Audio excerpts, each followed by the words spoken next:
কথায় আছে, আমরা যে সিঁড়ির উপর পা রেখে ভবিষ্যতের দিকে এগিয়ে যাব সেই সিঁড়ির নাম বর্তমান। আমরা ভবিষ্যৎ যদি সুন্দর চাই তাহলে বর্তমানটাও সেরকম সুন্দর করে তৈরি করতে হবে আমাদেরকে। শুধুমাত্র ভবিষ্যতের কথা চিন্তা করলে হবে না, বর্তমানটাকেও সুন্দর করে ভাবতে হবে, সুন্দর করে সাজাতে হবে।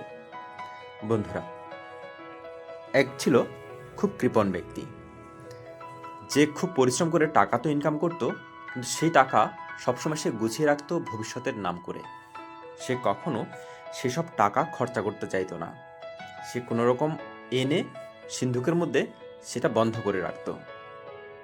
সে তার টাকা পয়সা খরচা করলে ভাবতো তার ভবিষ্যৎ অন্ধকার হয়ে যাবে। সে তেমন কিছু খেত না, তেমন কিছু পড়তো না। একদিন সে চিন্তা করলো, তার যে এত টাকা পয়সা আছে, সে টাকা পয়সা যদি চোর বা ডাকাত এসে নিয়ে চলে যায়, সে তখন কী করবে? সে যখন ঘুমিয়ে থাকে, কেউ যখন যদি ডাকা ডালে, কোনো চোর যদি আসে, সে কোথাও গেলে হয়তো যদি কেউ তাকে মেরে ফেলে এবং টাকাটা নিয়ে চলে যায়, তখন কী করবে? সে তখন ভাবলো, তার যত টাকা কড়ি আছে সবগুলো দিয়ে একটা সোনার তাল বানাবে। তাল বানিয়ে সেটা কোথাও লুকিয়ে রাখবে। সে যেমন ভাবলো সেরকমটি করলো। সব টাকা কড়ি দিয়ে একটা সোনার তাল বানালো। বানিয়ে সে ঘরের পিছের একটা জায়গাতে গর্ত করে সেটা পুঁতে রাখলো এবং ঘরে চলে এলো। ঘরে চলে আসার পর তার মন চলে রইল ওখানে। সে থাকছে ঘরে, কিন্তু তার মন আর ঘরে টিকছে না। শুধু সেই সোনার তালটা যেখানে রাখা, সেখানে বারবার মন চলে যাচ্ছে। প্রতিদিন ঘুম থেকে ওঠার পর সে একবার করে হলেও সেটা দেখতে যায়। রাতে ঘুমের আগে একবার দেখতে যায়, দুপুরবেলাও বা দিনের বেলাও মাঝে মাঝে সময় পেলে সে সেটা দেখতে যায়। এমন করে করে সে অনেক দিন এরকম করলো। এটা পাশের বাড়ির এক দিনমজুর সেটা দেখতে পেল। কৃপণ ব্যক্তির এরকম আচরণ দেখে তার কৌতূহল হলো। সে ভাবলো, তার একবার ব্যাপারটা ভালো করে বুঝতে হবে, কেন এমন করছে সে।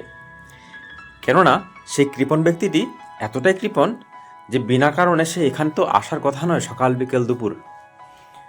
সে ভাবলো নিশ্চয়ই কোনো না কোনো ফন্দি আছে। সে প্রতিদিন দেখলো সেই কৃপণ ব্যক্তি কি করছে। একদিন যখন সেই কৃপণ ব্যক্তি বাড়ি ছিল না, তখন সেই দিনমজুরটি সেখানে এলো। সে তার ঘরের পিছনে, যেখানে বারবার সেই কৃপণ ব্যক্তিটি এসে দেখে যায়, সেখানে সে জায়গাটা খুঁড়ে সে সোনার তালটি পেয়ে নিয়ে চলে গেল। এবার কৃপণ ব্যক্তিটি যখন বাড়ি ফিরে এলো, এসে ঘরে না গিয়ে সে ঘরের পেছনে গিয়ে সেই জায়গাতে গেল যেখানে তালটি লুকোনো আছে। সে গিয়ে তো তার মাথায় হাত, গিয়ে দেখে তার সেই জায়গাতে মাটি খোঁড়া আছে, সোনার তালটি নেই। সে সেখানে বসে বসে কাঁদতে লাগলো। তখন একটি লোক পথ দিয়ে যেতে যেতে তার সেই কান্না শুনে বলল, কি হলো ভাই, তুমি অমন করে কাঁদছো কেন? কৃপণ ব্যক্তিটি তার উত্তরে যখন তার কাঁদার কারণটা তাকে জানালো, তখন সেই পথিক বলল, তা ভাই, তোমার কাছে সোনা থাকা না থাকা তো দুটি একই কথা। যখন ছিল তখন তো তুমি তা কোনো কাজে লাগাতে না। তা তুমি এক কাজ করো, যেখানে তুমি সোনার তালটি রেখেছিলে সেখানে একটি মোটা পাথর রেখে দাও। তারপর ভাবতে থাকো ওটাই তোমার সোনার তাল। তখন সেই কৃপণ লোকটি বুঝতে পারল, সে জীবন অনেক ইনকাম করেছে, অনেক টাকা পয়সা অর্জন করেছে, কিন্তু সেটা সে কখনো খরচ করেনি। তার প্রতি একটা মায়া, হারানোর মায়া, তাই সেটি সে আগলে ধরে রেখেছিল এতদিন।